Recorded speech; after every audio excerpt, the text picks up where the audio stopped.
Good evening, ladies and gentlemen.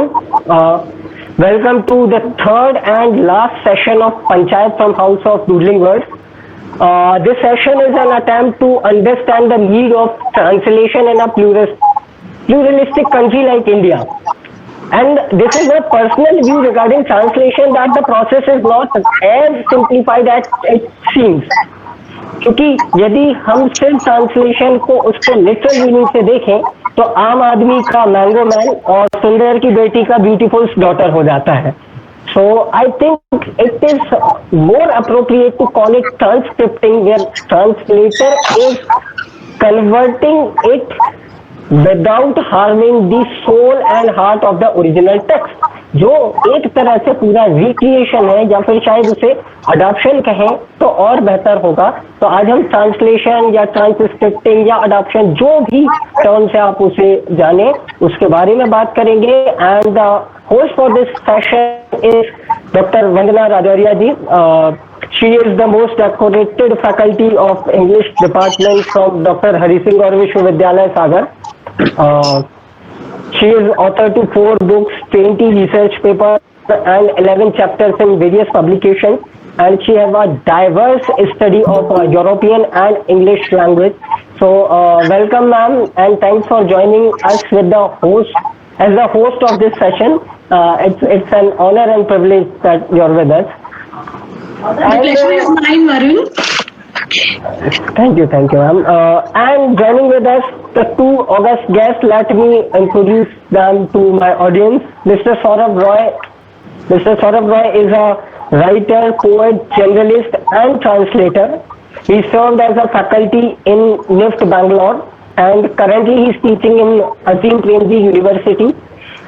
He worked as editor at Your Story Media, and his columns are regularly published in Bangalore Review. And we just came to know that he also writes for Pioneer. So we have Saurabh sir, we welcome you to this session. आपका बहुत स्वागत है. And finally we have Mr. Gautam Chaubey ji. Gautam Chaubey ji is a faculty of English in University of Delhi. He is a translator, bilingual columnist, and literary historian. He translated a Bhojpuri novel named Phool Sungi into English, which is one of its kind. And he is currently working on history of Bhojpuri literature, and also he is working on a monograph which is tentatively titled as Gandhi.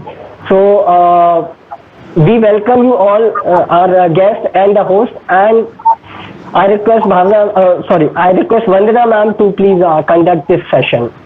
Okay, so thank you, Varun. So as it is evident, we are here today to discuss about the status, the role, significance of translation in a multilingual country like India. Now, the moment we talk about translation, I am reminded of Goethe. Goethe once said that translation is impossible, but absolutely necessary. Hello? Yes? Varun, आप खुद को mute कर लीजिए. I'm so sorry. Yeah, okay. So Goethe once said that translation is inherently impossible but absolutely necessary. It's a great force. And when we look at our country, so the power which translation holds in unifying the country, in making us reach, access the divergent culture, tradition, and different places and everything. So translation is one thing which can make India accessible to all of us and which can help us establishing pan-Indian identity. Now, I would like to begin with, Gaurav sir, you have already translated a piece from Bhojpuri into English. So the moment we start working on Bhasha literatures, we realize that sorry, some trouble with the voice.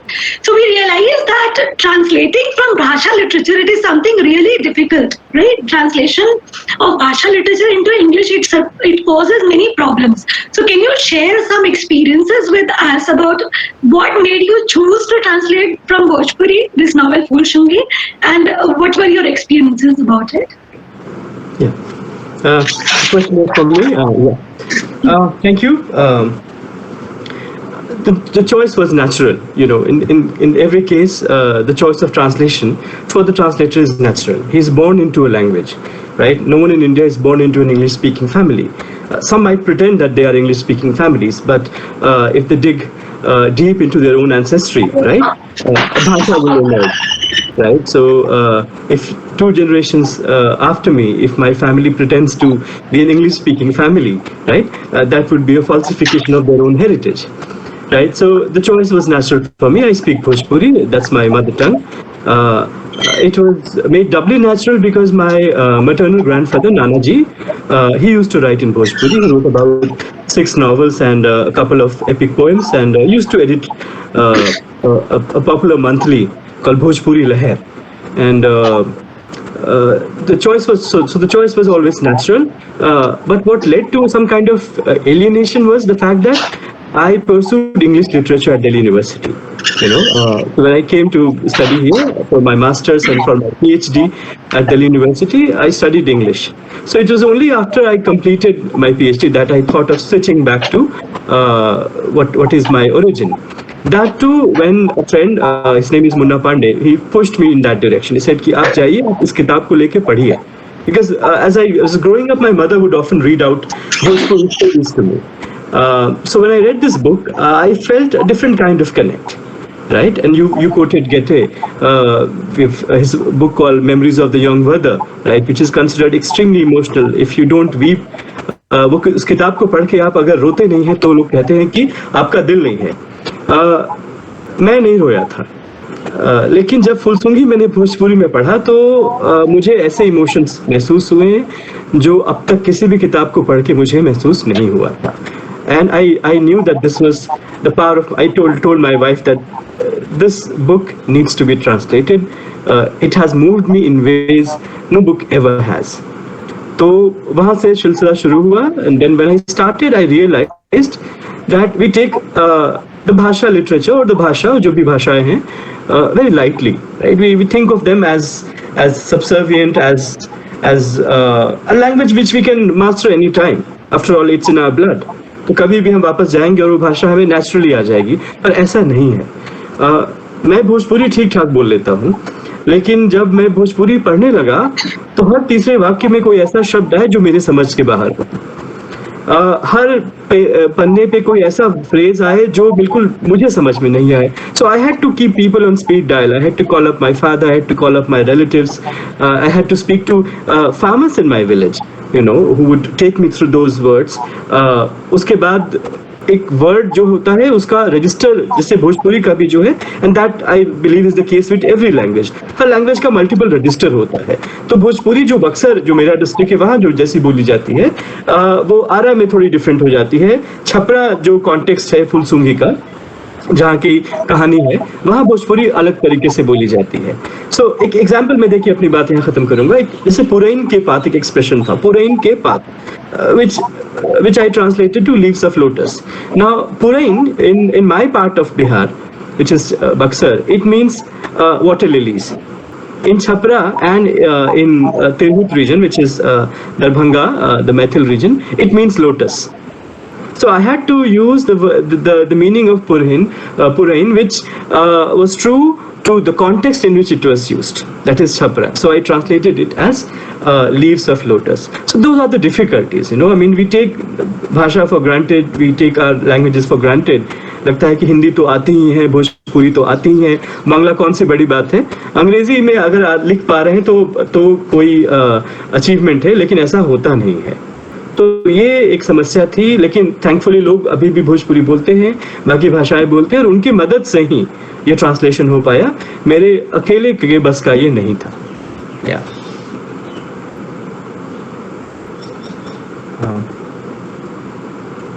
वंदना जी शायद disconnect हो गई हैं. Sir, what do you think? आप भी शायद कुछ समझते होंगे भोजपुरी थोड़ी बहुत, आप बोकारो से हैं तो. बिल्कुल बिल्कुल, थोड़ी बहुत तो समझ में आती है और बहुत प्रेम है भोजपुरी भाषा से. हाँ बिल्कुल, आपकी बातों से मैं सहमत हूँ. आपने बहुत अच्छी बातें कही. मुझे ऐसा लगता है, मैं आपकी एक बात से पूरी तरह से सहमत नहीं हो पाया. वो ये है कि अगर 2 पीढ़ी बाद आपके परिवार में सभी अंग्रेजी बोलने लगते हैं तो भी उनकी भाषा भोजपुरी रह जाएगी, क्योंकि ऐसा अगर हम देखें तब तो हम सबकी पुश्तैनी लिपि फिर ब्राह्मणी हो जाएगी या उससे भी पहले के हायरोग्लिफिक्स हो जाएंगे, या हम सबकी भाषा फिर बांग्ला से पहले जो भाषा रही थी या प्रोटो इंडो आर्यन लैंग्वेज जो इंडो ईरानियन लैंग्वेज उसको हम अपनी भाषा बोलेंगे। तो ये कहाँ जाकर बात रुकती है? तो जब भाषा नदी की तरह होती है, जो जिस भाषा में बात करता है वो उसकी अपनी भाषा है, इसमें कोई बुराई नहीं है अगर हमारी अगली पीढ़ी को कोई और भाषा में रुचि हो। बहुत अच्छी बात, ये अपने आप में एक बहुत बड़ा विषय है कि भाषाओं को बचाए रखना है, और इसमें आप बहुत बड़ा काम कर रहे हैं, हम सब कुछ ना कुछ कर रहे हैं। लेकिन ये नहीं है कि हम अगर किसी और भाषा की ओर आकर्षित हो रहे हैं, हमारी अगली पीढ़ी हो रही है, तो वो फेक है या किसी भी अर्थ में हमसे कम है ना। हमको उनके विचारों का सम्मान करना चाहिए। अगली पीढ़ी कौन सी भाषा उठाती है, किसके साथ व्यवहार करती है, ये उनका अपना एक मत है, वो उनका अपना एक प्रेरोगेटिव है, जिसमें हमें ज्यादा मतलब आप समझ रहे होंगे मैं क्या कह रहा हूँ। तो बिल्कुल सही कह रहे हैं सौरभ आप। इनफैक्ट आई थिंक मैंने अपनी बातों को बहुत स्ट्रांगली रखा, इसलिए शायद इम्प्रेशन गया होगा। व्हाट आई मेंट वाज, हर भाषा का 3-4 पक्ष होता है। एक उसका जो ऑपरेशनल पार्ट है, जो कि ओरल कल्चर है, ओरल एस्पेक्ट है। एक उसका यूटिलिटेरियन एस्पेक्ट होता है कि भाई वो भाषा जो है वो दफ्तर में इस्तेमाल हो रही है कि नहीं, स्कूलों में इस्तेमाल हो रही है कि नहीं। एक उसका रिक्रिएशनल एस्पेक्ट होता है कि उस भाषा में जो है नाटक हो रहा है कि नहीं, किताबें उस फिल्में बन रही हैं कि नहीं, लोग गाना गा रहे हैं कि नहीं। और जो चौथा है वो लिटरेरी एस्पेक्ट होता है, जो बिल्कुल बाद में आता है। तो अगर हम स्विच करेंगे किसी और लैंग्वेज में और अपनी एंसेस्ट्री को भूल जाएंगे, तो धीरे धीरे ये सारे लेयर परत दर परत खत्म होते जाएगा। क्योंकि जो लिटरेरी एस्पेक्ट है, अगर आप भोजपुरी का लिटरेरी एस्पेक्ट देखेंगे या बांग्ला का लिटरेरी एस्पेक्ट देखेंगे, बांग्ला का मैं नहीं कहूँगा, बांग्ला थोड़ा ज़्यादा लिटरेरी एस्पेक्ट उसका स्ट्रांग है, भोजपुरी पे ही बात करते हैं या छत्तीसगढ़ी। तो लिटरेरी एस्पेक्ट शहरों में स्ट्रांग होता है, तो भोजपुरी का जो लिटरेरी एस्पेक्ट होगा वो आपको पटना में बढ़िया दिखेगा, भोजपुरी बोलने वाले बड़े शहरों में बढ़िया दिखेगा। ग्रामीण जो क्षेत्र है वहाँ पे उसका जो रिक्रिएशनल एस्पेक्ट है या जो ओरल स्ट्रांग है वो बड़ा स्ट्रांग है। तो जब तक हमारे पास ओरल कंपोनेंट रहता है जिंदा, तब तक उसके लिटरेरी एस्पेक्ट को जिंदा रखना संभव हो पाता है। अब मान लीजिए मेरे पास से किताब मिल गई मुझे, जो कि PDF फॉर्म में है, भोजपुरी की किताब है, और मैं इसको ट्रांसलेट करना चाह रहा था, लेकिन अगर वो लोग नहीं होते जो उस भाषा को अभी बोल रहे हैं, तो मुझे उन शब्दों का अर्थ कौन बताता? तो भले इसका लिटरेरी एस्पेक्ट मेरे पास जिंदा होता, मैं इसका कुछ कर नहीं पाता। तो बहुत जरूरी है कि हम भाषाओं को बचाएं। और मुझे लगता है कि मैं इसलिए भी थोड़ा इस बात को बोला, क्योंकि मुझे लगता है कि संस्कृत जो एक भाषा है, जो कि रूट लैंग्वेज है सभी क्लासिकल लैंग्वेजेस का इंडिया में, कहीं ना कहीं से हम वहीं से निकलते हैं, उस भाषा में कुछ भी अनुवाद नहीं हुआ है। Nothing has ever been translated into Sanskrit, that's a problem. इस वजह से संस्कृत का जो ऑपरेशनल एस्पेक्ट है या उसका जो ओरल एस्पेक्ट है वो बहुत वीक पड़ गया है। तो उसका वही हो गया, हम भूलते गए और संस्कृत से दूर हटते गए, और अब उसको हम बिल्कुल उसी तरह देखते हैं जैसे मंदिर में किसी प्रतिमा को देखते हो कि संस्कृत में कुछ बोल रहे हैं तो भाई यहाँ शीश झुका लीजिए। तो वो उस मकाम पे, उस स्टेज पे हम ना पहुंचे, इसलिए बहुत जरूरी है कि अपनी एंसेस्ट्री, लिंग्विस्टिक एंसेस्ट्री एटलीस्ट हम जिंदा रखें, क्योंकि वो हमारी हिस्टोरिकल एंसेस्ट्री भी होती है। भाषा में हमारा हिस्ट्री पूरा इनकोडेड है। अब जैसे भोजपुरी है, इसमें भी खाली ठाकुर के गाने हैं, माइग्रेशन के कितने सारे गाने हैं। तो ये सिर्फ माइग्रेशन के गाने नहीं है, ये सिर्फ यात्रा की बात नहीं है, ये बात है हमारे बिहार की, where thousands of people they migrated first to these colonies and then to Calcutta to distant, and migration in a sense is the essence of Bihar. I mean, people, you are in Bangalore, I am in Delhi, you know. तो इसलिए मैं शायद कह रहा था, मुझे लगा कि मैं थोड़ा स्ट्रांगली बोल गया। वंदना जी वापस आ गई है। I have to add something to it. Like, you know, there are 2-3 things which we actually are struggling with. One is the politics of dialect and language, right? So I was about to ask Gautam sir also that it's very brave for you to, you know, choose to translate from Bhojpuri, because when it comes to translation, if we look at history of translation in India, then much has been translated as far as Marathi literature is concerned. Bengali literature is concerned, but Bhojpuri, Bundeli, these are the languages which actually couldn't make their presence felt internationally because not much work was done in translation. But then it poses a challenge, and somehow there is a politics of marginalization also which is going on. But when we look at the field of translation, as the topic itself is that in a multilingual country like India, if you really have to understand what India actually means, and then I was talking about pan-Indian identity. So we as teachers of literature, it's good that the syllabus is being revised and we are introducing Indian literature into English literature. In fact, I would like to share with you all a personal experience. We start our course for graduation with European classical literature. Second semester, we offer them Indian literature. So I had a question from a student. Ma'am, why should I read Indian literature in the paper of English? I'm doing a BA in English. So why should I read this Indian classical literature? I had to ask him, look, you don't have a problem reading Greek literature, right?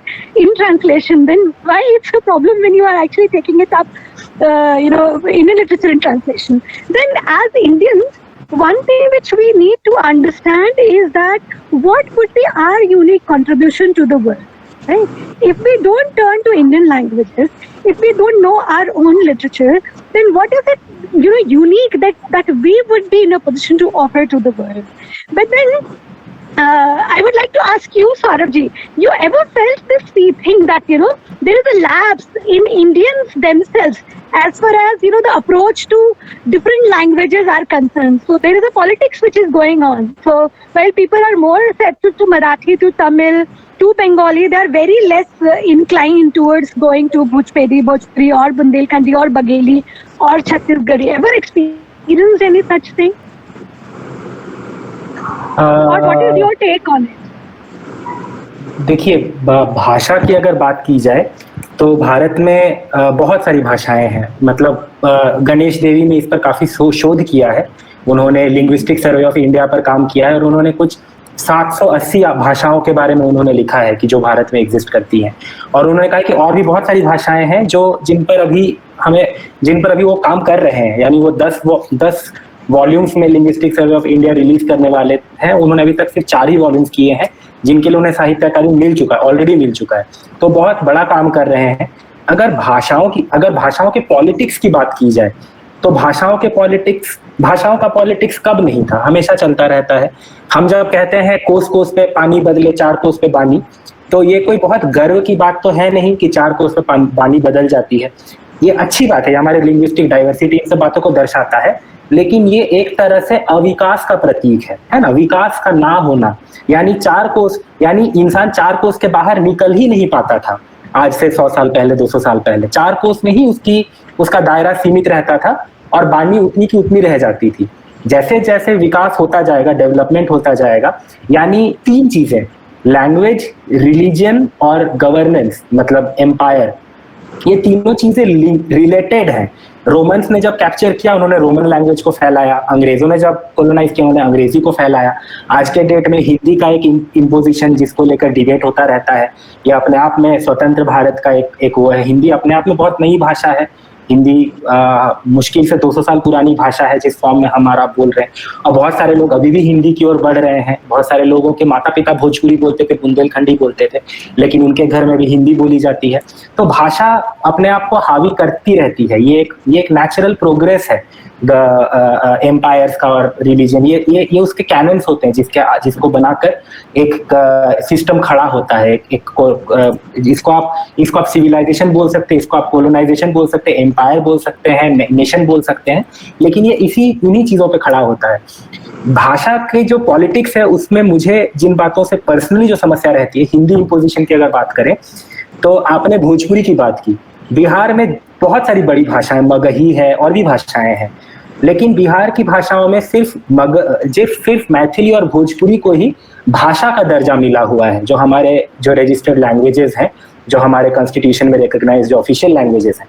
बाकी भाषा भोजपुरी को नहीं मिला है. अच्छा, मेरे ख्याल से ओके अभी तो ये अच्छा, तो ये अपने आप में एक बहुत बड़ी समस्या है. यानी हिंदी अपने ही भाषाओं पर हावी हो रही है। बुंदेलखंडी को नहीं मिला है, राजस्थानी को नहीं मिला है, मारवाड़ी को नहीं मिला है।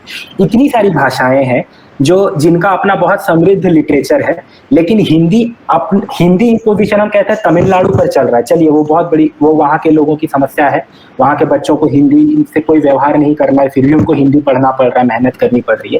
लेकिन हम ये सारे प्रश्न भूल जाते हैं कि हिंदी खुद को भोजपुरी पर क्यों इम्पोज कर रहा है, हिंदी खुद को बुंदेलखंडी पर क्यों इम्पोज कर रहा है, हिंदी खुद को मारवाड़ी पर क्यों इम्पोज कर रहा है। ये बड़े प्रश्न है लैंग्वेज इम्पोजिशन के और लैंग्वेज के पॉलिटिक्स के। जहां तक रही मुझे इतना ही कहना है, अगर भाषा के इंडिविजुअल पे बात की जाए तब तो फिर हर मनुष्य की अपनी भाषा होती है। इसका थ्योरी भी है लैंग और परोल की लैंग जो भाषा हम एक्वायर करते हैं। तो अब अगर बात की जाए भोजपुरी की, भोजपुरी को बचाने के लिए क्या किया जाना चाहिए?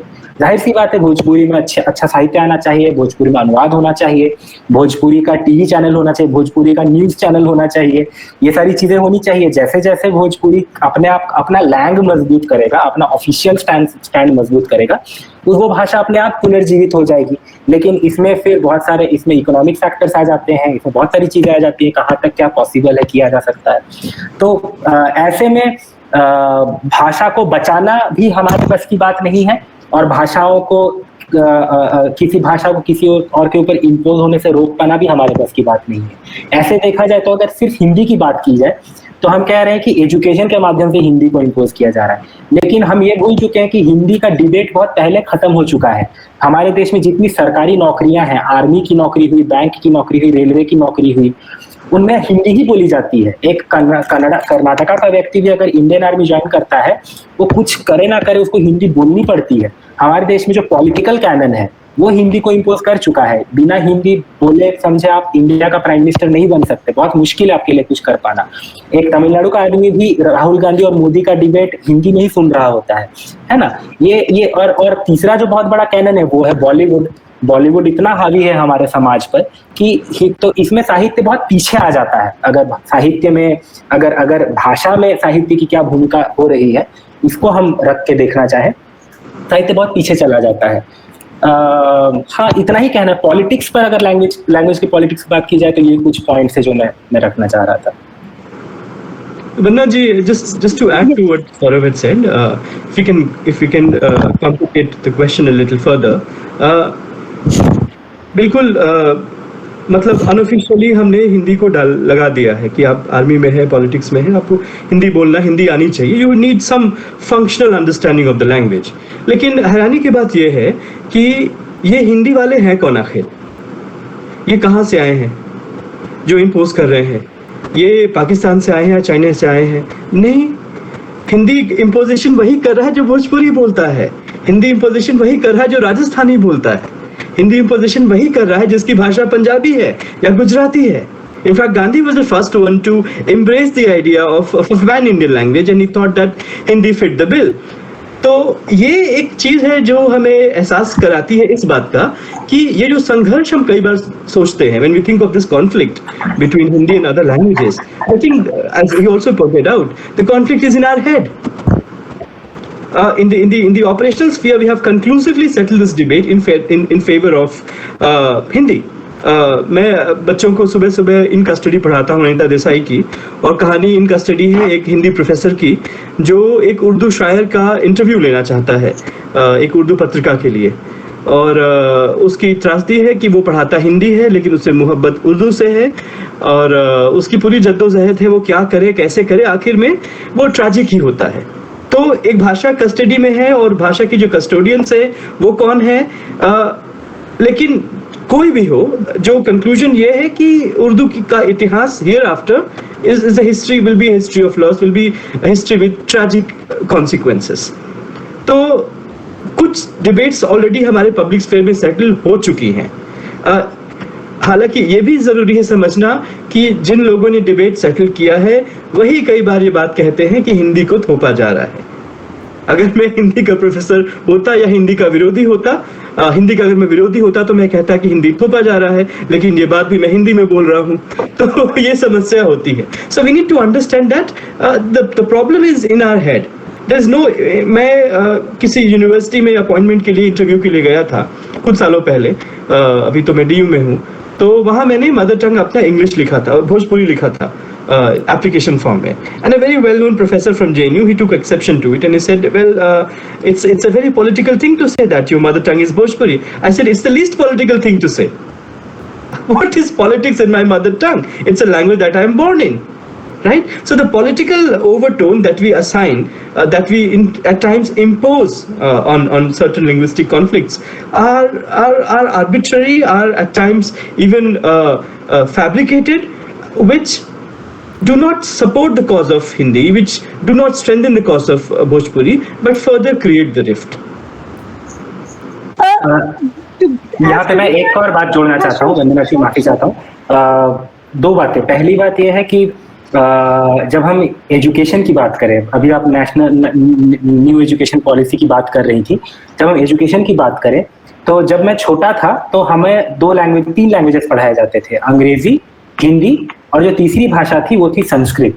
ठीक है, ये पॉलिसी के तहत था कि इंडिया के हर स्कूल में, यानी CBSE ICSE जो स्टैंडर्ड गवर्नमेंट प्रिस्क्राइब्ड स्कूल्स हैं, उनमें हिंदी के अलावा एक तीसरी भाषा पढ़ाई जानी चाहिए.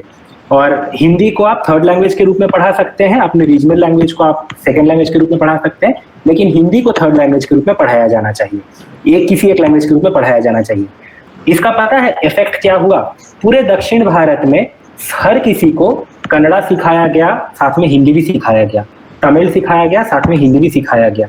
लेकिन ग्वालियर जैसे शहर में जहाँ पे इतने सारे मराठी भाषी हैं, या रांची बोकारो जैसे शहरों में जहाँ इतने सारे बंगाली भाषी हैं, उनको भी संस्कृत सिखाया गया. उनको कहीं पे भी बांग्ला का या मराठी सीखने का मौका नहीं दिया गया.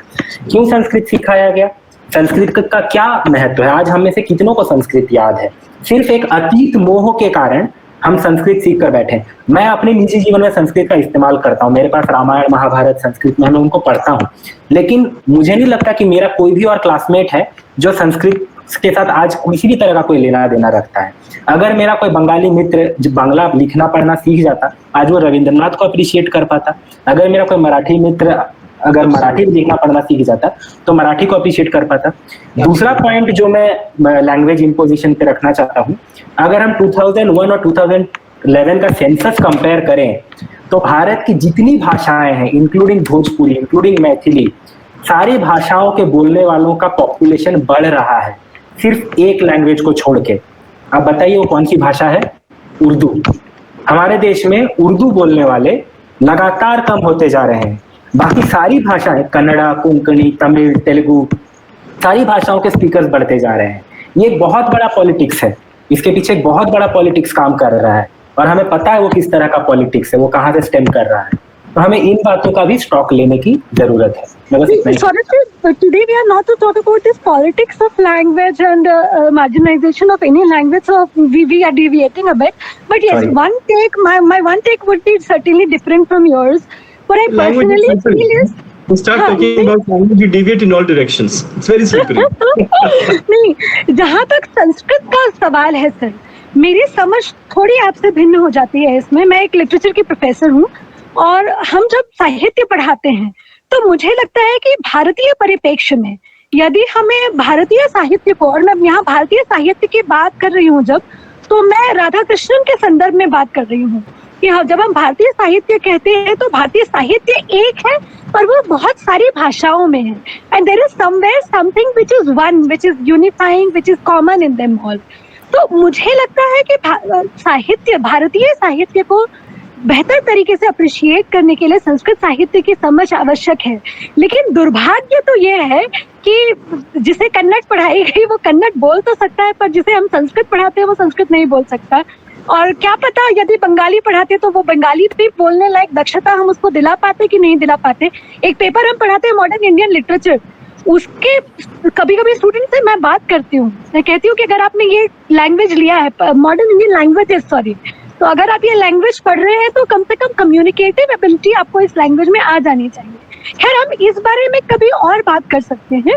मैं लेकिन कुछ चीजें हैं जो आज बात करना चाहती थी. पहला ये कि हमारा जो लिटरेचर है, हमारा जो भारतीय साहित्य है, वो बहुत उन्नत है, बहुत रिच है, डाइवर्स है. किसी भी क्षेत्र में चले जाइए, किसी भी प्रांत में चले जाइए। मुझे याद है एक बार मैं अपने गांव सुल्तानपुर के हैं मेरे पापा जी, तो एक बार गांव गए थे तो वहाँ के पंडित जी हम लोग को बता रहे थे दोहा, सोठा, छंद, कुछ कुछ उनके ओरिजिनल ट्रेडिशन में भी वो लोग अपना गाते करते रहते हैं। तो मुझे ये लगता है कि translation can actually prove as an aid in this in direction. अगर हम सच में ये चाहते हैं कि हमारे देश के बच्चे जो है वो भारतीय भाषाओं में, उनके लिए सिर्फ जो भाषाएं संविधान में आपके जो नोट्स है मनी करेंसी उसके ऊपर लिखी है उतनी ही भाषाओं को न जाने, बल्कि वो और भी भाषाएं और भी जो जिनको हम बोलियां बोलते हैं, हालांकि मैं किसी भी भाषा को डायलेक्ट या बोली बोलने के विरोध में रहती हूँ हमेशा, बट तो भी मुझे लगता है कि यदि हम भारतीय साहित्य की, हम हर प्रांत हर क्षेत्र के साहित्य की पहुंच बढ़ा सके, यदि उसका ट्रांसलेशन हो सके इंग्लिश में, इसलिए क्योंकि फिर हम उसकी रीच बढ़ा देते हैं, क्योंकि हिंदी के लिए रेजिस्टेंस बहुत है। और आज की डेट में मुझे तो लगता है कि इनफैक्ट नॉर्थ इंडियंस का भी हिंदी फैसिनेशन धीरे धीरे बहुत कम हो गया है। इंग्लिश को जितना भी हम डिनाई करने की कोशिश करते गए, फैसिनेशन तो हर दिन दिनों दिन बढ़ता ही चला जा रहा है। तो भी ये लगता है कि इंडियननेस को समझने के लिए और इंडियन लिटरेचर और जो एक यूनिट हम बात करते हैं ना कि भारत जो है, आपको अगर सच में अनुभव करना है, क्योंकि कभी हमारे यहाँ पॉलिटिकल यूनिटी तो रही नहीं थी आदिकाल से भी, तो जो यूनिटी की बात हम कर सकते हैं इंडियन कॉन्टेक्स्ट में, ये हमेशा ही कल्चरल यूनिटी थी। और कल्चरल यूनिटी की बात करने के लिए आप कोई भी इंडियन लिटरेचर का मूवमेंट देख लीजिए, आप भक्ति मूवमेंट ही देख लीजिए, तो वो शुरू एक जगह से होता है, लेकिन वो कश्मीर से लेके कन्याकुमारी तक, आपका गुजरात से लेकर के उधर 8 सिस्टर्स तक, सब जगह आपको उसके प्रेसिडेंट्स मिलेंगे, हर जगह उस मूवमेंट का आपको इम्पैक्ट मिलेगा, वहाँ के राइटर्स उस ट्रेडिशन में लिखते हुए आपको उस पीरियड में मिलेंगे। अब हमारी जो इंडिया की यूनिटी है, कल्चरल यूनिटी है, ये हमारे स्टूडेंट्स ही एक्सपीरियंस कर सकते हैं जब हम सारे लैंग्वेजेस में जो भी लिटरेचर अवेलेबल है उसका ट्रांसलेशन जो है करके आ सकते हैं। और इसके लिए इसमें बहुत चैलेंजेस हैं, जैसे कि मैंने गौतम सर से सबसे पहले पूछा था कि it requires a lot of courage to work into the field of Bhojpuri. मैं बहुत दिनों से, पिछले 10 सालों से मैं सोच रही हूँ कि मैं बुंदेली में ट्रांसलेशन करूंगी। मैं ईसुरी के पागे खरीद के भी ले आई, मैं पूरा एक बलभद्र तिवारी के पोएम्स और सबका कलेक्शन मैंने इकट्ठा कर लिया। अब एक कंस्ट्रेंट मेरे साथ ये रहा कि मैं बुंदेलखंड में 20-25 साल से रह रही हूँ, पर मैं फिर भी बुंदेली भाषा को इतने अच्छे से नहीं समझती हूँ, तो एक मुझे टीम चाहिए पड़ती ट्रांसलेशन के लिए। उसके अलावा फिर भी एक चैलेंज फील होता है, एक ग्लिच फील होता है कि नहीं, पता नहीं कैसे उसको हम इंटरनेशनली प्लेस कर पाएंगे। अगर हम ट्रांसलेशन करते भी हैं तो उसका वो एक्सेप्टेंस अकोमोडेशन प्लेटफॉर्म पे इंटरनेशनल कैसे होने वाला है। तो इस दिशा में आपको क्या लगता है कि हमें ऐसी क्या चीजें करनी चाहिए जिससे कि अलग अलग भाषाओं में, डायलेक्ट्स तो मैं नहीं यूज करूंगी, सभी जो हमारे पास अवेलेबल लिटरेचर, और ऐसा नहीं है कि बघेली में, छत्तीसगढ़ी में, बुंदेली में हमारे पास उन्नत साहित्य नहीं है, तो सबको मोटिवेशन कैसे मिले, पहले तो ये बहुत महत्वपूर्ण है, और उसके बाद इसको मोटिवेशन कैसे मिले, इस बारे में आप दोनों के विचार जानना चाहूंगी। सौरभ जी, आपसे शुरू करें। जी, इन भाषाओं में अच्छा साहित्य लिखा गया है, इसमें कोई दो राय नहीं है, लेकिन इन भाषाओं में आधुनिकता की भी कमी है, ये भी सच है। बहुत सारी भाषाएं हैं जिसमें यानी मैं कोई एक बहुत कंट्रोवर्शियल बात बता रहा हूँ। मेरा एक मित्र है, बहुत अच्छा फिल्म डायरेक्टर है, उसे फिल्म बनानी थी और वो थोड़ा सा पॉपुलर होना चाहता था, तो उसने कोंकणी में फिल्म बनाई। क्योंकि, और कोंकणी के बारे में बोलते हुए मैं पूरी जिम्मेदारी से बोल रहा हूँ क्योंकि हमारी पत्नी कोंकणी है, हम घर में कोंकणी में बात करते हैं, मैं खुद कोंकणी बोलता हूँ घर पे, अपनी बेटी के साथ अक्सर कोंकणी में बात करता हूँ। उसने कोंकणी में फिल्म बनाई क्योंकि उसे पता है कि कोंकणी में अच्छी फिल्में नहीं बन रही हैं, और वो अगर कोंकणी में एक ठीक ठाक फिल्म भी बना लेगा उसे नेशनल अवार्ड मिल जाएगा, है ना। तो पॉलिटिक्स नहीं, लेकिन इसका समाधान तो यही है कि बहुत सारे लोग कोंकणी में फिल्म बनाए, इसका समाधान यही है कि बहुत सारे लोग कोंकणी फिल्में देखें। तो ये एक नेचुरल प्रोग्रेस है सारी भाषाओं के प्रति। ये बहुत अच्छी बात है कि हमारे अंदर ये भाषा मोह है। आप बघेली की तरफ उत्साहित हो रही हैं, आप बुंदेलखंडी की तरफ उत्साहित हो रही है, बहुत अच्छी बात है। आप अपना काम कीजिए, मैं अपना काम कर रहा हूँ। हमारे जैसे हजारों लोग जब अपना अपना काम करेंगे, हो सकता है 1 पीढ़ी 2 पीढ़ी के बाद इन भाषाओं का सचमुच पुनरुत्थान होगा। हम जब भक्ति काल की बात कर रहे थे, आपने भक्ति काल का उल्लेख किया। भक्ति काल में संस्कृत की जब हम बात करते हैं, संस्कृत एक जाति विशेष की भाषा थी, एक ग्रुप विशेष की भाषा थी। और भक्ति काल के जो लोग थे, उन्होंने ये तय किया कि हम उस भाषा में अपनी बात कहेंगे मैं इसलिए कह रहा हूँ क्योंकि इनमें से बहुत सारे लोग तो लिखते भी नहीं थे। हम उस भाषा में अपनी बात कहेंगे जो भाषा आम जनता को समझ में आती है। और इसलिए आप देखिए, भक्ति साहित्य के साथ ही सारी आधुनिक भाषाओं का जन्म शुरू हो जाता है। यानी तेलुगु लिटरेचर अपना रूट भक्ति मूवमेंट में ढूंढता है, बांग्ला लिटरेचर अपना रूट भक्ति मूवमेंट में ढूंढता है, मराठी लिटरेचर अपना रूट भक्ति मूवमेंट में ढूंढता है। तो भक्ति मूवमेंट का एक बहुत बड़ा एसेट ये था कि वो एंटी संस्कृत था, वो संस्कृत को तोड़ने की कोशिश कर रहा था, वो अपने लोक भाषा को साहित्य का दर्जा देने की कोशिश कर रहा था। इस तरह के मूवमेंट को खड़े करने की जरूरत है, और वो 1 या 2 व्यक्ति या 5 व्यक्ति के या 100 व्यक्ति के बस की बात नहीं है। जब तक लोगों के अंदर ये ललक नहीं होगी कि हमें अपनी भाषा में मेरी अपनी भाषा, अंग्रेजी के साथ दिक्कत ही है कि it is the language of instruction. School में अंग्रेजी पढ़ के, यानी मुझे जब किसी को डांटना होता है तो मैं अंग्रेजी में स्विच कर जाता हूँ, किसी के साथ आत्मीय होना होता है तो मैं हिंदी में बात करता हूँ। तो इंग्लिश का प्रॉब्लम ही है कि it has been the language of instruction for many of us. For my daughter हो सकता है उसके लिए वो लैंग्वेज ऑफ इंटीमेसी बन जाए, ये एक अलग प्रोसेस है। लेकिन जब तक इन सारी भाषाओं में सचमुच बहुत सारे लोग काम नहीं करने लग जाएंगे, तब तक हम ये नहीं कह सकते कि इन भाषाओं में अच्छा क्यों नहीं हो रहा है या इन भाषाओं में क्या अच्छा हो सकता है। ये एक सतत प्रक्रिया है जिस पर लगातार काम करते रहने की जरूरत है, इसके बारे में विचार करते रहने की जरूरत है, और इसको लेकर जागरूक होने की जरूरत है, मुझे यही लगता है। एक विषय पे मैंने एक लेख लिखा था राष्ट्रीय सहारा में, ओरिजिनली अंग्रेजी में था लेकिन अंग्रेजी में छपा नहीं, वो पब्लिशर्स का एडिटर करने के बाद में ट्रांसलेशन छापेंगे तो मैंने हिंदी में छपाया। उसका शीर्षक यही था कि बहुभाषीय भाषा के भारत के लिए भाषा नीति, जो नेशनल न्यू एजुकेशन पॉलिसी, उसमें कुछ अच्छी बातें हैं। एक तो उसमें कई भाषाओं की बात की गई है, उसमें कुछ भाषाओं का कुछ फंक्शनल अंडरस्टैंडिंग की बात की गई है कि आपको 7-8 भाषाओं में आपकी फंक्शनल अंडरस्टैंडिंग होगी, आप लोगों को ग्रीट करना जानेंगे, कुछ कीवर्ड्स आप समझ जाएंगे, जो मुझे लगता है बहुत अच्छी बात है। उसके अलावा जो न्यू एजुकेशन पॉलिसी में एक जो बहुत अच्छी बात है वो क्लासिकल लैंग्वेजेस पे फोकस है कि आप क्लासिकल लैंग्वेज के कुछ स्पेसिमेंट्स जो है आप रीडर्स को अवेलेबल करवाएंगे, और उसमें रेंज बहुत बढ़िया है, अमीर खुसरो भी है और कालिदास भी है। तो इस लिहाज से जो न्यू एजुकेशन पॉलिसी का एटलीस्ट जो लैंग्वेज पार्ट है, आई थिंक वो मुझे बहुत अच्छा लगा। कितना इम्प्लीमेंट हो पाएगा वो बात की बात है। इम्प्लीमेंट होने से पहले भी कंट्रोवर्सी हो जाती है। अभी राजगोपालाचारी ने कोशिश किया था कि मद्रास प्रेसिडेंसी में हिंदी को लगवा दे 1937 में, तो बवाल मचा, और उसके बाद जो एंटी हिंदी सेंटिमेंट्स आए वो अभी तक बरकरार है। कुछ भी ऐसा होता है तो वो सेंटिमेंट्स दोबारा से चले आते हैं। But what we also need to understand is that primarily, as Saurav also pointed out earlier, we are a multilingual society, and we speak more than one languages at any given point of time. मैं जिक्र करूंगा एक 16th century का Telugu text है, tidings of the king translation ने उसका title का रायवाचकम।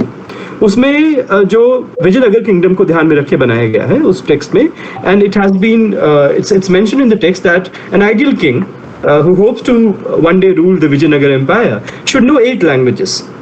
और उस 8 लैंग्वेजेस में मगही है, शौरसेनी है, प्राकृत है और संस्कृत भी है। एक 18th सेंचुरी का तेलुगु का डिक्शनरी है, उसमें भी बहुत सारे शब्द हैं जो हिंदुस्तानी के हैं। और एक मैंने ट्रांसलेट किया था एक उड़िया कविता, और उड़िया तो मैं पढ़ता नहीं हूँ लेकिन मैं ट्रांसलेट कैसे कर पाया। ये 18th सेंचुरी का उड़िया पोएम है, इसका नाम है गुंडीचा विजय, और जो पोएट है वो बैजनाथ बर्जना है।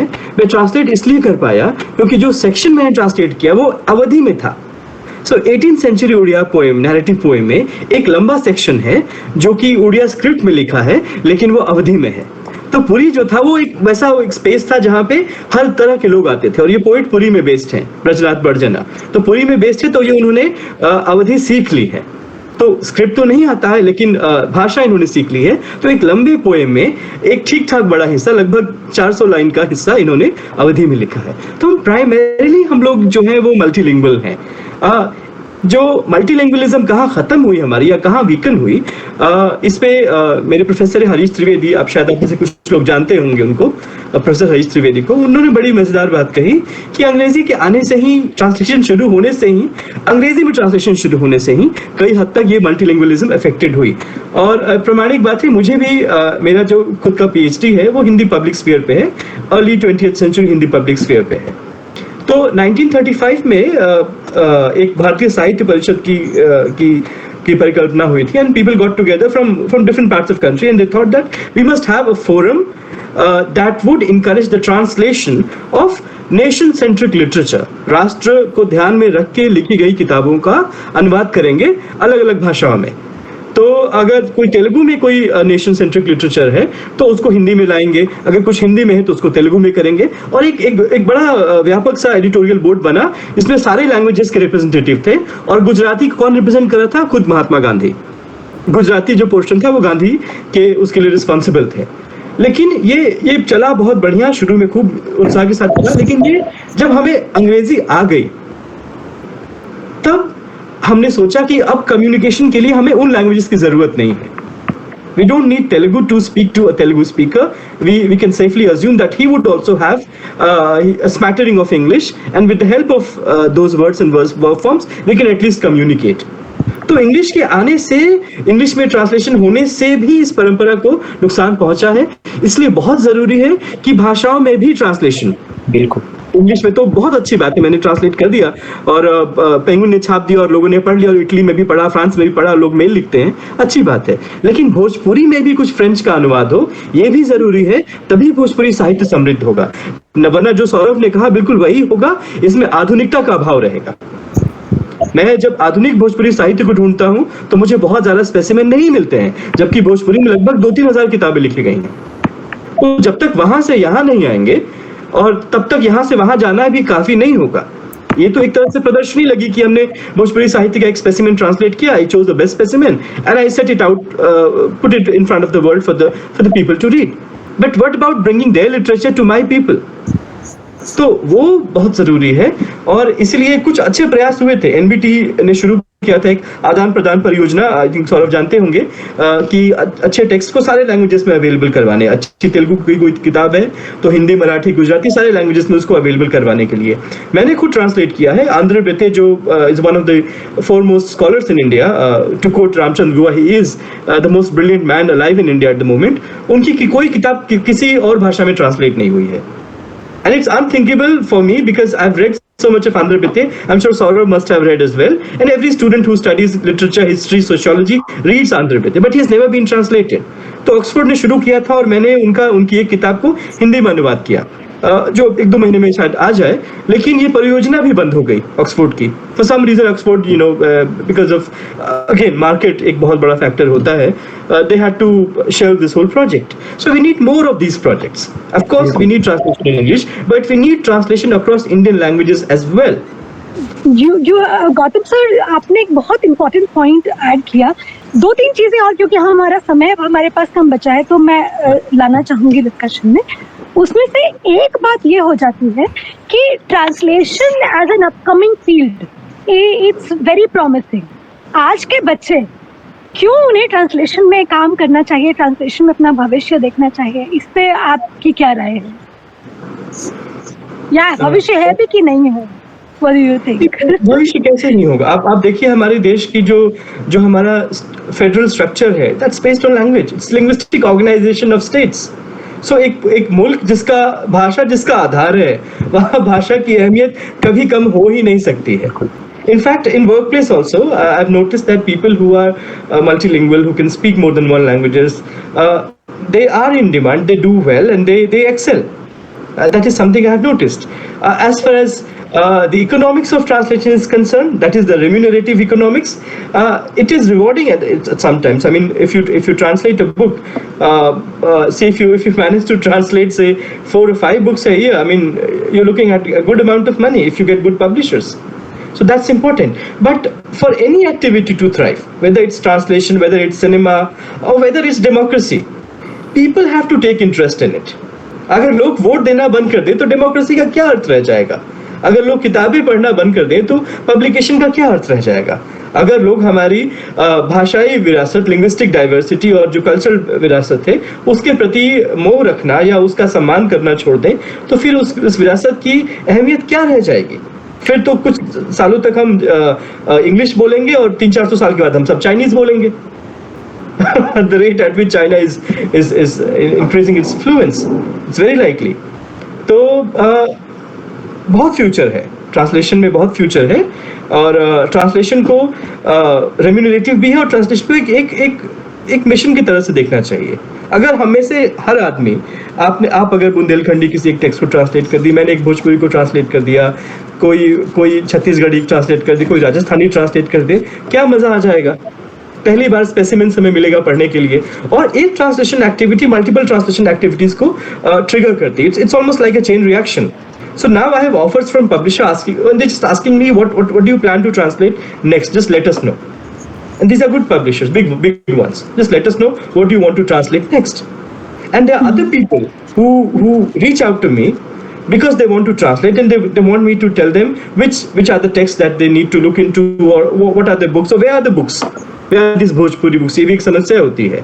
So I can see a whole community of people emerging around Fulsungi who are interested in translating other Bhojpuri works, who are engaging who are interested in doing PhDs on Bhojpuri literature, and that itself is very, very heartening to see.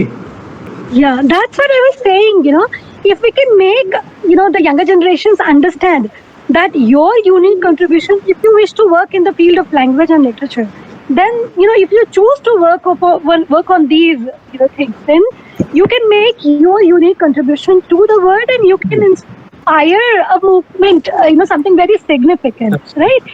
Saurabh ji, your take on it?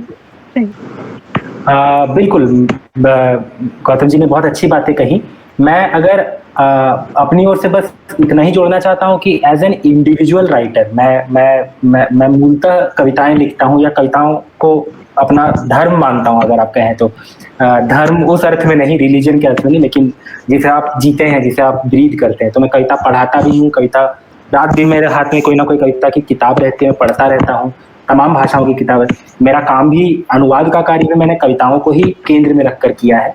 तो यहाँ पर Walter Benjamin का एक coat, उन्होंने on translation एक बहुत अच्छा एक ऐसे लिखा था. उसको कहते हैं कि जब आप ट्रांसलेट करते हैं तो आप जिस लैंग्वेज में ट्रांसलेट कर रहे हैं, आप उसके लिंग्विस्टिक बैरियर्स को तोड़ रहे होते हैं, आप उसको बढ़ा रहे होते हैं. यानी जब मान लीजिए मैंने जापानी से ट्रांसलेट किया है हिंदी में, ये जो किताब है ओज की पृथ्वी, ये वाणी प्रकाशन से छपी है, इसमें जापानी हाइकू का हिंदी में अनुवाद है. जाहिर सी बात, मुझे जापानी भाषा तो आती नहीं है, मैंने डिक्शनरीज का इस्तेमाल किया है या इंग्लिश अवेलेबल ट्रांसलेशन का इस्तेमाल किया है, और थ्योरी काफी लिखी है अराउंड पोएट्री. इसको करने के पीछे करते हुए मैंने महसूस किया कि कई बार भाषा लिमिट कर देती थी. यानी मुझे हिंदी के नियमों को तोड़कर ट्रांसलेट करना पड़ता था, कई सारी चीजें ऐसी करनी पड़ती थी. तो as a poet it really enriched me. और मुझे लगता है आप जो इकोनॉमिक की बात कर रहे हैं, तो ट्रांसलेट करते करते जब मैंने नौकरी छोड़ी, जर्नलिज्म की नौकरी छोड़ी, और 2 साल मैंने कोई नौकरी नहीं की, the only thing that kept me going was my potential as a translator. मैंने अमेजोन के लिए फिल्मों के सबटाइटल्स ट्रांसलेट किए हैं, नेटफ्लिक्स के लिए किया है. मैंने एक कंपनी शुरू की थी जिसमें हम लोग ये काम कर रहे थे. तो हमने तमाम तरह के, तो ट्रांसलेशन का तो मार्केट बहुत बड़ा है. एक राइटर को ट्रांसलेट करने के लिए अगर एक इंसान अच्छा ट्रांसलेट करने लग जाए तो उस स्काई इज द लिमिट. मतलब यूएन में जाके वो इंटरप्रेट कर सकता है. हमारे साथी, मैं भी करता हूँ कभी कभी, हम लोग बहुत सारे इंटरनेशनल मीटिंग्स में इंटरप्रेट करते हैं, लाइव इंटरप्रिटेशन करते हैं. वो इंग्लिश में बोल रहा होता है, मैं उसको बांग्ला में इंटरप्रेट कर रहा होता हूँ. वो बांग्ला में बोल रहा होता है, मैं उसको हिंदी में इंटरप्रेट कर रहा होता हूँ. इस तरह के काम हम करते हैं. तो अगर आपके पास भाषा की शक्ति है, और इसको प्लेटो के सहारे कहें तो अगर आप एक से ज्यादा भाषाएं जानते हैं तो आपके पास एक से ज्यादा आत्माएं हैं. You have more than one soul.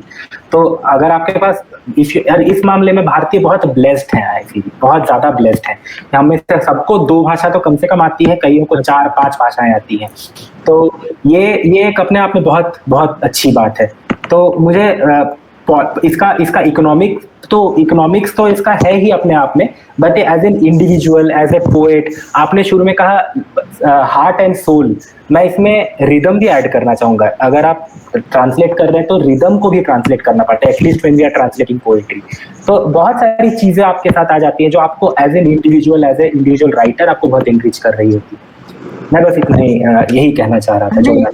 एक और चीज, क्योंकि आप दोनों के पास प्रैक्टिकल एक्सपीरियंस है ट्रांसलेशन का, लिटरेरी टेक्स्ट का, तो लैंग्वेज एक कल्चरल कंस्ट्रक्ट होती है, इसीलिए जब भी हम दो लैंग्वेजेस के बीच में ट्रांसलेशन करते हैं तो it ends up to be a transcreation, right? It's very difficult to come up with, and it's not necessary also, I think, to come up with a faithful translation. It should be meaningful and it should actually hold value as a piece of literature.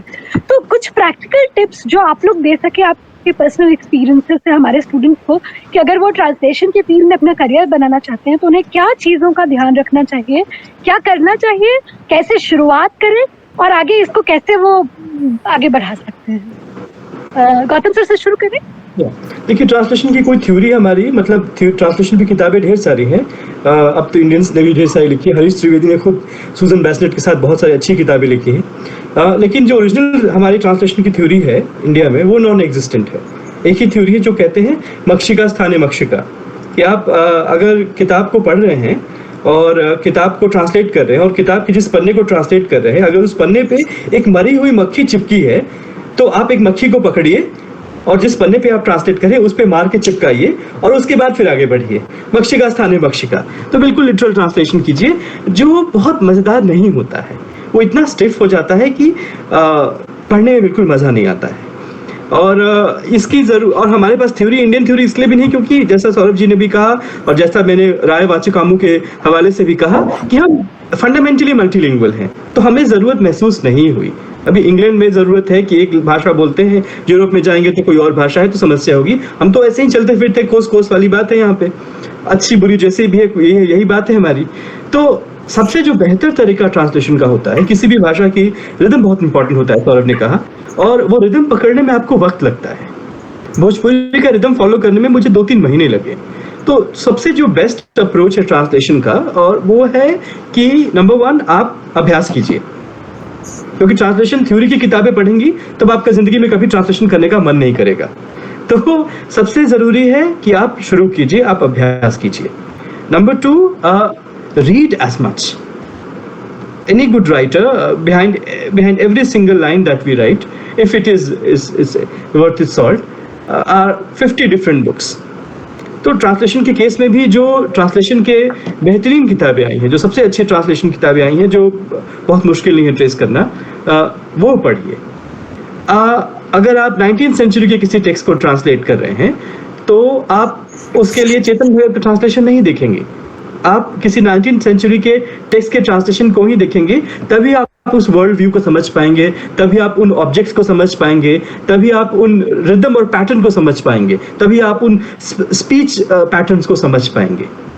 तो ये भी सबसे important है कि तो अभ्यास करें और खूब पढ़ें, और धीरे धीरे अपना खुद का स्टाइल डेवलप होता है ट्रांसलेशन का। जैसे मेरे ट्रांसलेशन में जो ओनोमोटोपोइक एक्सप्रेशंस है, जो साउंड वर्ड्स होते हैं, वो मैं काफ़ी यूज़ करता हूँ।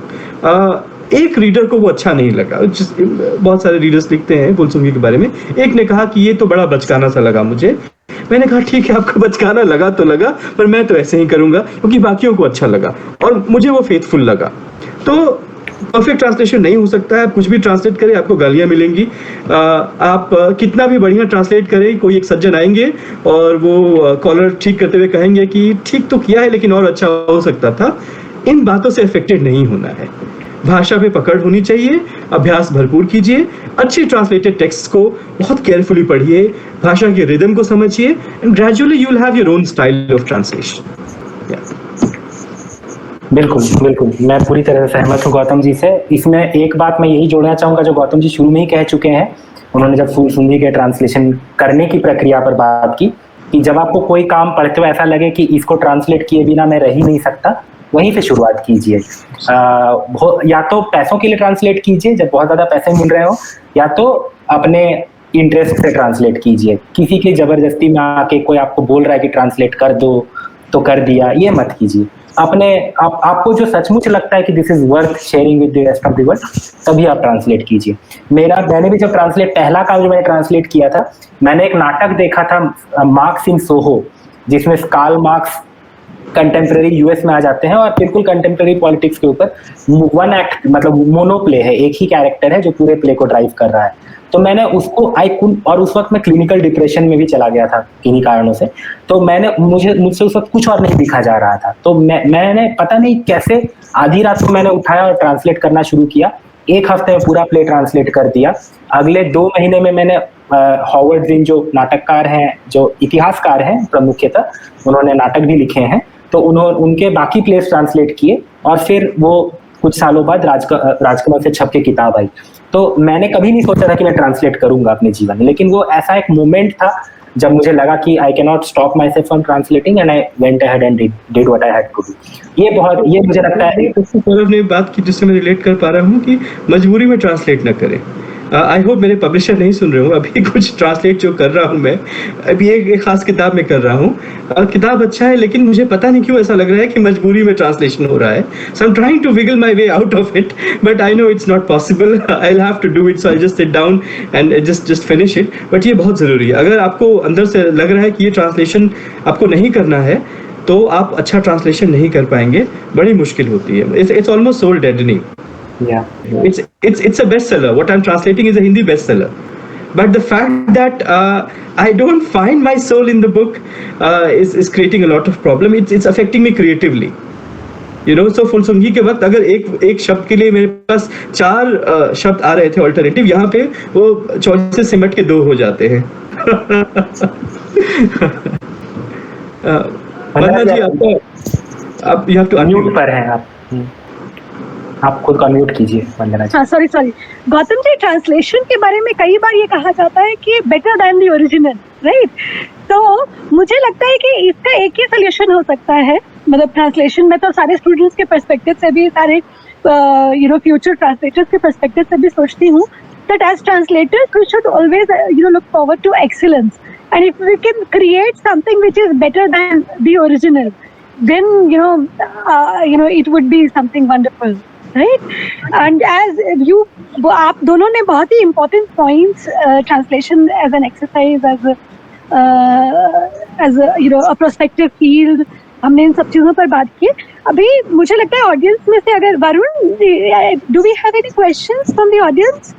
Ma'am, we don't have any question because it was actually very explicit. तो जैसा कि आप हमारे साथ दोनों ही लेखक हैं जो आए हैं, तो हम चाहेंगे कि हम आपकी लेखनी को थोड़ा सा सुन सकें। तो कोई पोएम या कुछ जो आप शेयर करना चाहें हम सबसे? फिलहाल तो कुछ नहीं मेरे पास। कविता सुनते हैं और सौरभ जी की कविता सुनते हैं। कविता का रस जो है, मैं बिल्कुल प्रोज़ाइक आदमी हूँ, कविता मेरे पल्ले नहीं पड़ती है, पढ़ाता हूँ मजबूरी में, लेकिन लिखने की कला जो है वो मेरी बिल्कुल 0 है। तो सौरभ जी को सुनते ही मजा आया। सौरभ जी,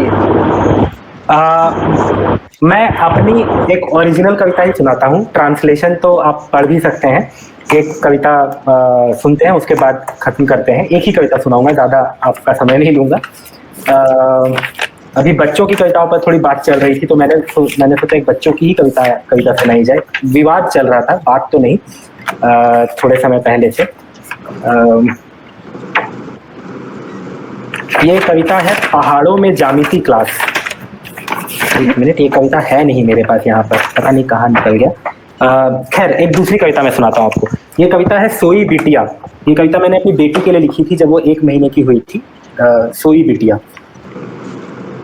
मेरी गोद में समुद्र भर आया है, गहरे समुद्र तल से सतह तक तैरती आई उछलने को तैयार मछलियां तुम्हारी आंखों का कौतूहल है।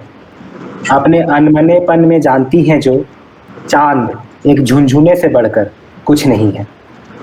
तुम्हारे आने में कोई कविता नहीं थी, कांप रहा था मैं, घास की अकेली पत्ती जैसे कांपती है बारिश टूटने से पहले। अपने शहर में आगंतुक मैं लगातार दौड़ रहा था, गिर रहा था धड़ाम धड़ाम सड़क के गड्ढों में, अस्पताल की बेड पर, बादलों के पीछे कहीं। 18 घंटे प्रसव के बाद बाहर आया था तुम्हारा सिर, दुनिया की सबसे साफ और नाजुक चीज, चेहरे पर जिद लिए और थकान और सुकून। तुम कमरे में सबसे छोटी थी जिससे सब डरे हुए थे।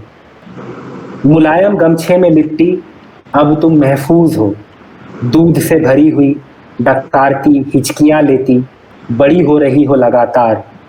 कनखियों से देखती हो मुझे, पूछती हो उंगली पकड़कर मुझसे मेरा परिचय। मेरे हृदय में पेड़ उगाया है, तितलियों की तरह मेरी बाह में मंडरा रहे हैं तुम्हारे पैरों के निशान। अपनी भाषा में समझा रही हो तुम मुझे कि तिलिस्मी कहानियों में जिन को क्या चाहिए होता है, कि बिना आंसू बहाए रोना सबसे अच्छा रोना है। इस उबड़ खाबड़ पृथ्वी में गोद से समतल जगह नहीं। डोलते सिर पर टिकी रहती हैं एकटक आंखें, घुमाती हुई दोनों हाथों की उंगलियां तुम हवा में बनाती हो टाइम मशीन का ढांचा, जिसे आधा समझाकर सो जाती हो। गीली मिट्टी की तरह मेरे हाथों में धंस गई है तुम्हारी नींद। बहुत सुंदर, बहुत सुंदर। शुक्रिया। वाह वाह वाह वाह वाह। चलिए, मैं आप दोनों का तहे दिल से धन्यवाद अदा करती हूँ। We could actually come up with something meaningful. आज जो हमने चर्चा की है, मुझे लगता है कि हमारे साथ जो हमारे यंग बच्चे जुड़े हुए हैं, वो आगे जाकर के भविष्य में अपने लिए कोई रोल अगर ढूंढना चाहेंगे ट्रांसलेशन की फील्ड में, तो उन्हें ज़रूर इससे मदद मिलेगी।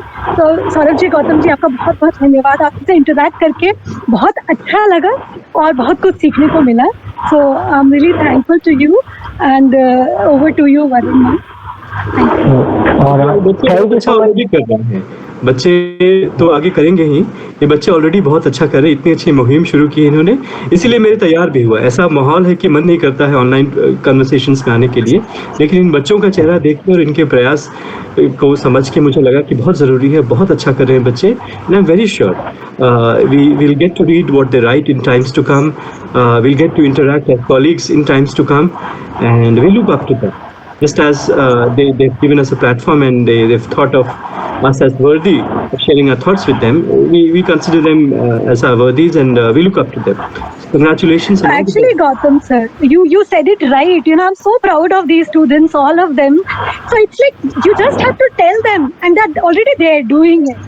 So not a year passes when they are not doing something, some literary festival, some event, some drama they are staging, some or the other. So, and then in this COVID time, when they couldn't actually physically do something, they could come up with, it has been a continuous affair. साल भर से लोग podcast कर रहे हैं, जिसमें अलग अलग लोग लेखकों से बात करते हैं, फिर उनके विचार जान करके it is commendable. I really feel that these students have a very bright future ahead, and I would congratulate you all. Keep working in this way, and the sky is the limit. Saurav sir also said, no, sky is the limit for you all.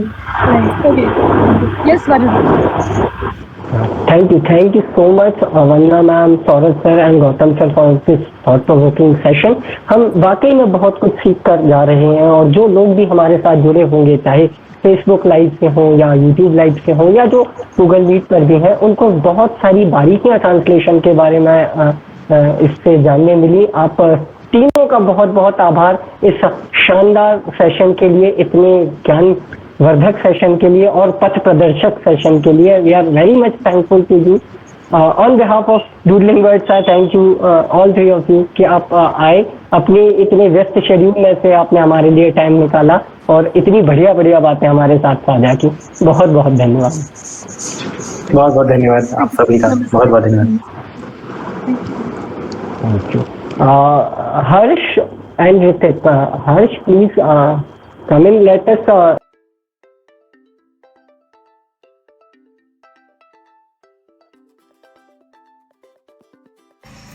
So it was 15th June 2019 जब doodling words का पहला open mic था, and I remember कि when I came in the event तब हम किसी को भी नहीं जानते थे, and I remember that at the end of the day when I was leaving, I felt like I knew every one of you personally, and you guys instantly made me feel like family, and it's been the Doodling Words family ever since then. All the open mics, all the events have been so close to my heart, and I can't tell you how important this group is to me. And thank you for everything, and a very, very happy 3-year-old anniversary to Doodling Words. सागर विश्वविद्यालय में मुश्किल से 7-8 महीने ही गुजारे थे कि फिर ये लॉकडाउन लग गया।